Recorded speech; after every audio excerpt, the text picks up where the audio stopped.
Hello, bros and bears. And I say bros and bears, not ladies and gentlemen, because there's no such thing as a female on the internet, and bros are definitely not gentlemen. Today, we are talking about not steroids, but the thing that your mom thinks is a steroid, and that's creatine. So, what is creatine?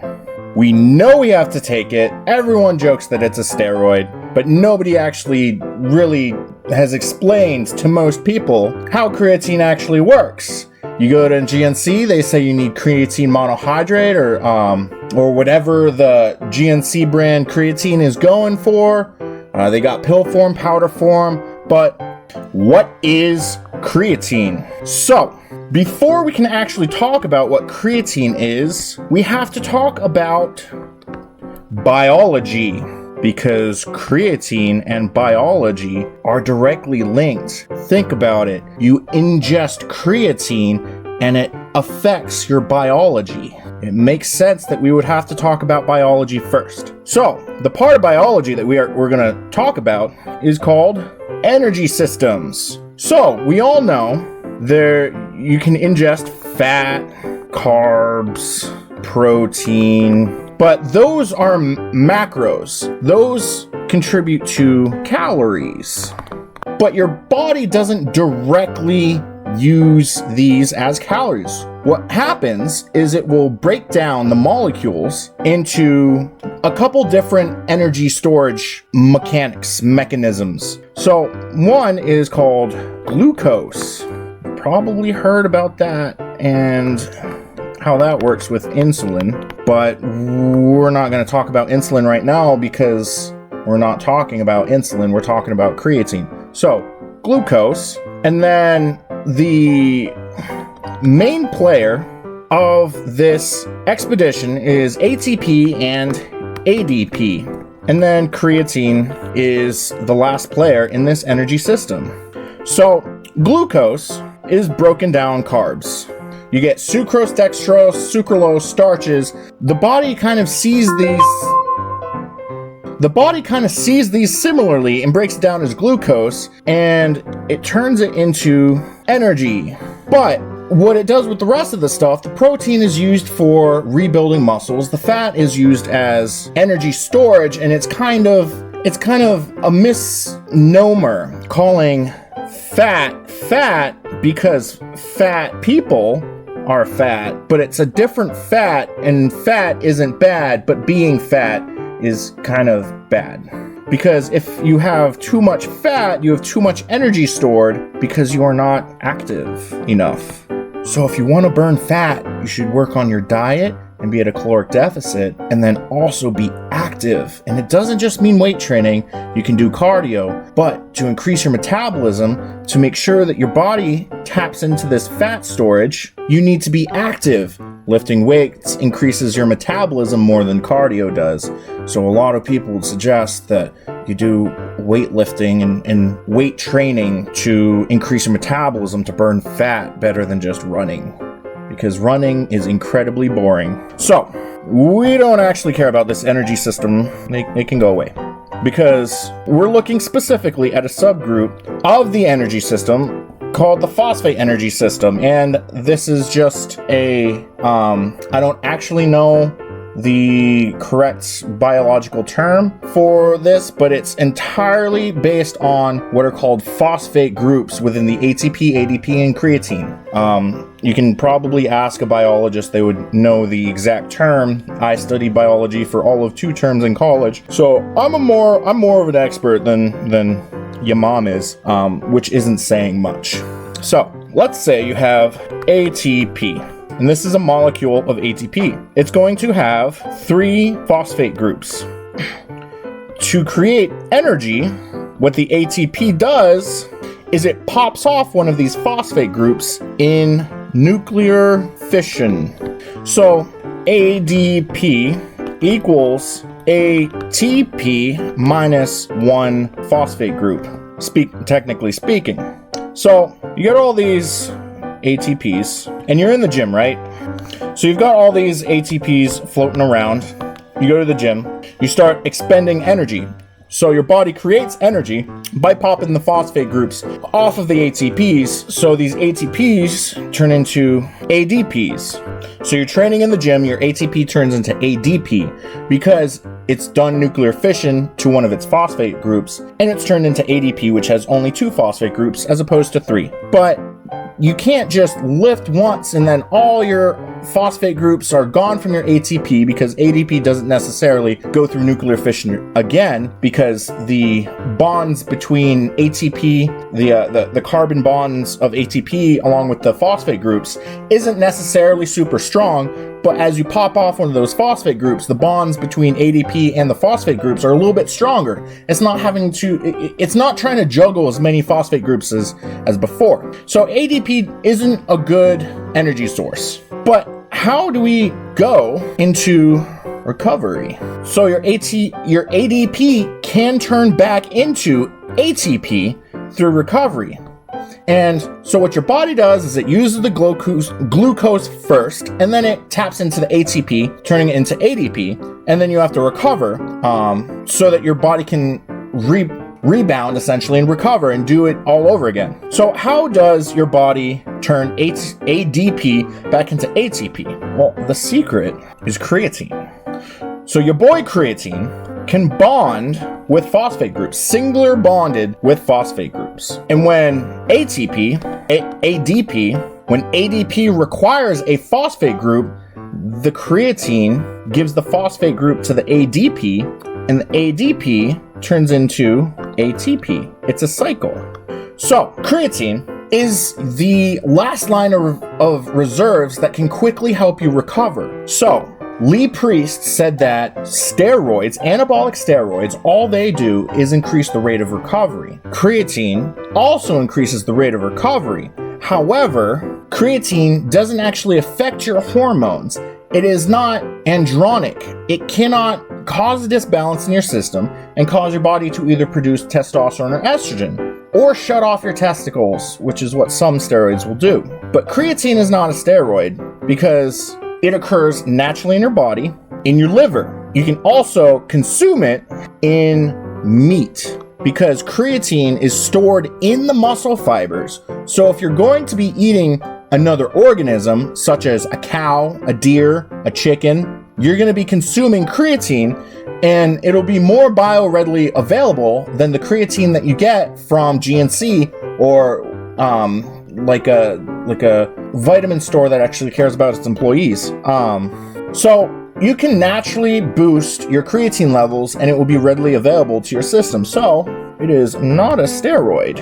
Lots more reasons. But the big question is, how much creatine should I take? You walk into your supplement store. This stands for supplement store employee. They will tell you 5 grams, and that's about it. You could be a 95-pound female, or you could be a 395-pound male, and they will still tell you 5 grams is what you need to do, otherwise you'll injure yourself, which is not true. The majority of the creatine that you get comes from the food that you consume. So if you're consuming more creatine, you're not injuring your creatine production as much. Now, you can reduce the amount of creatine that your body's naturally producing. Hey! No! What do we say to the god of death? Not today. You can decrease the amount of natural creatine that your body's producing, but if you're having a well-rounded diet full of red meat and other meats, then it doesn't really matter. If you're eating over 5 grams worth of creatine in red meat, who's to say that that's not destroying your liver's capability of creating creatine? So, creatine won't cause permanent damage. And it's not a gateway drug to steroids. So, how much creatine should you take? So let's take this example of a 95-pound female. And I'm going to reference an article on Schwarzenegger.com, go away, called Creatine, How Much Should You Be Taking by John Kiefer. And he goes into the ADP and ATP cycle and talks about the glycogen and glucose that we talked about. And he actually develops an equation for how much creatine you should be taking. So the equation is 0.4 grams per pound divided by 95 plus 2. And this X pounds is lean body mass. So if you are 20% body fat, what you do is you take your body weight times 0.8, because you're subtracting 20%, and that is your lean body mass, kind of. And then you also have to take into account your skeletal weight, but there's approximations for that Mr. Kiefer goes over as well. So let's take a look at this. 0.4 grams per pound times your lean body mass, end parentheses, divided by 95 plus 2. So let's assume 95 pound female, 20% fat, and probably 50% skeletal. So you do 0.4 times, and then we do this calculation in one swift motion by doing bracket 95 times 0.3 divided by 0.95 plus 2. So a 95 pound female needs 14 grams of creatine.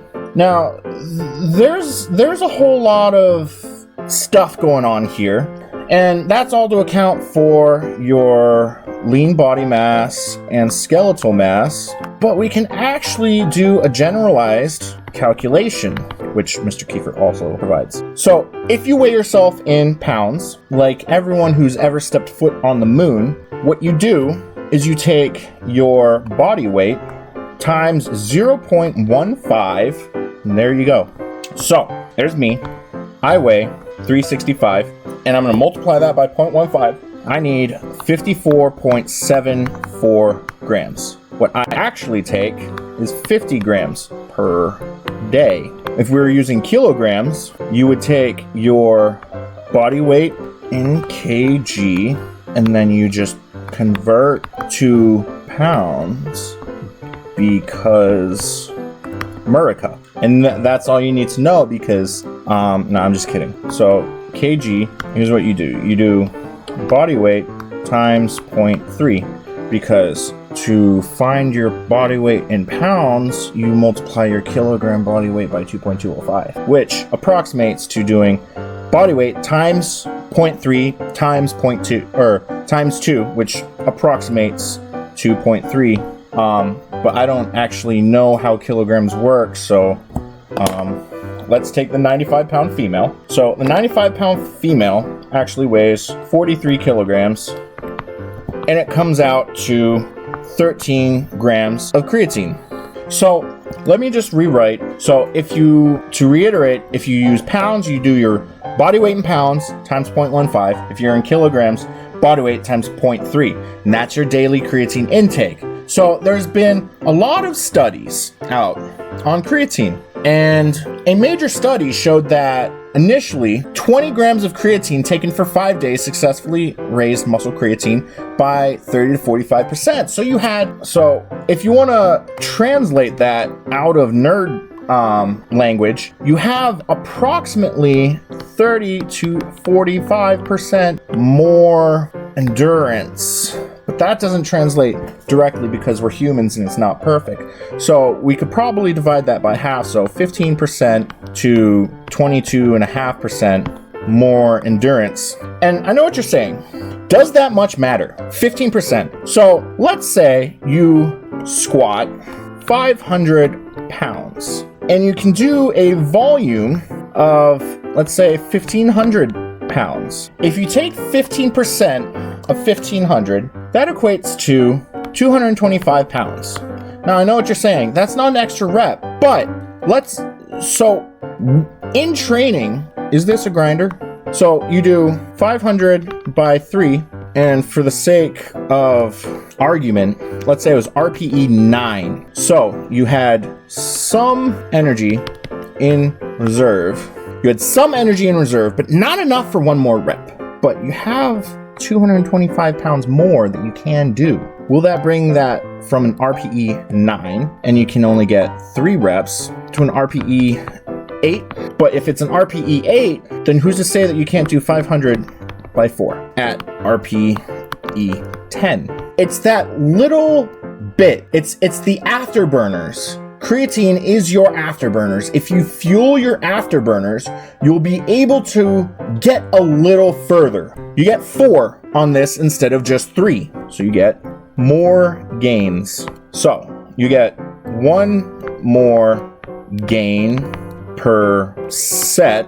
You do 5 sets per day, 4 days a week, 4 weeks a month. So you get 5 gains, 4 days a week, that's 20 gains, 4 weeks a month, that's 80 gains. So you profit 80 gains by just increasing your potential endurance by 15%. 1 more rep in your fuel tank is tremendous. It will bring you from, it won't bring you to the top. It is not a replacement for any sort of other enhancement that are out there, but it's natural. If you're going the natural route, this is the way to go because it's also legal.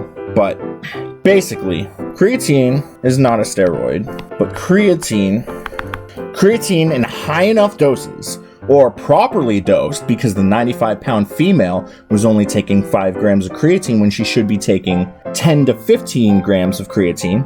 When it's properly dosed, it will simulate recovery as if on steroids. You're getting that extra recovery naturally without the aid of enhancements. So a person who would rather not be named told me that dosing creatine like this does just as well as D-ball. And his data, because he collected data, his PR of benching 405 was 13 on D-ball. When he was natural, not on anything, just coasting on test, so I guess this should not actually be natty, but was only 8. But when he jumped back on creatine, it went back up to 13. These numbers are equal. Creatine imitates D-ball in if you dose it properly. So, if you are enhanced athletes should not ignore basic nutrition and supplementation, because let's say this guy was on D-ball and then he threw creatine in with the D-ball.